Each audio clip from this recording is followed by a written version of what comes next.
Good morning and welcome to Odyssey on WBEZ Chicago 91.5 FM. And we're joined by Barack Obama, who is Illinois State Senator from the 13th District and a senior lecturer in the law school at the University of Chicago. You know, if you look at the victories and failures of the civil rights movement and its litigation strategy in the court, I think where it succeeded was to vest formal rights in previously dispossessed peoples, so that I would now have the right to vote. I would now be able to sit at a lunch counter and order, and as long as I could pay for it, I'd be okay.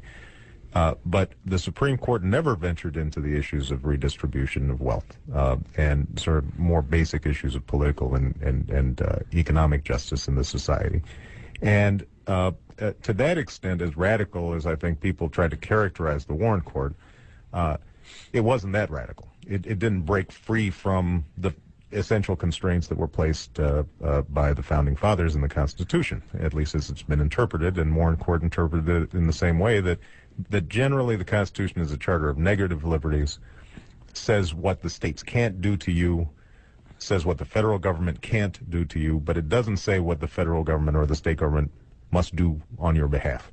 And that hasn't shifted, and one of the, I think, the tragedies of the civil rights movement was because the civil rights movement became so court-focused, I think that there was a tendency to lose track of the political and community organizing and activities on the ground that are able to put together the actual coalitions of power through which you bring about redistributive change. And in some ways, we still suffer from that.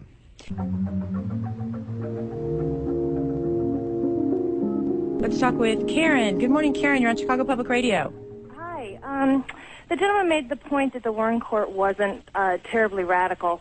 My question is, with economic changes, my question is it too late for that kind of reparative work economically, and is that the appropriate place for reparative economic work to take place? You mean the court? The courts, or would it be legislation at this point? Yeah, maybe I'm showing my bias here as a legislator as well as a law professor, but I'm not optimistic about bringing about major redistributive change through the courts. The institution just isn't structured that way.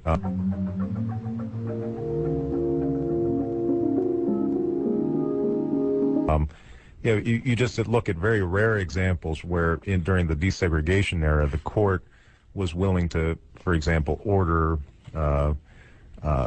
changes that cost money to a local school district. And the court was very uncomfortable with it. It was hard to manage. It was hard to figure out.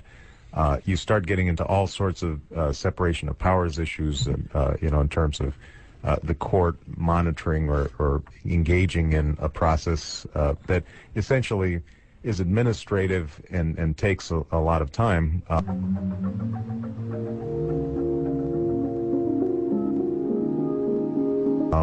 The court's just not very good at it, and politically, it's very hard to legitimize opinions from the court in that regard. So, I think that although you can craft theoretical justifications for it legally, I think you can. Any three of us sitting here could come up with a rationale for bringing about economic change through the courts.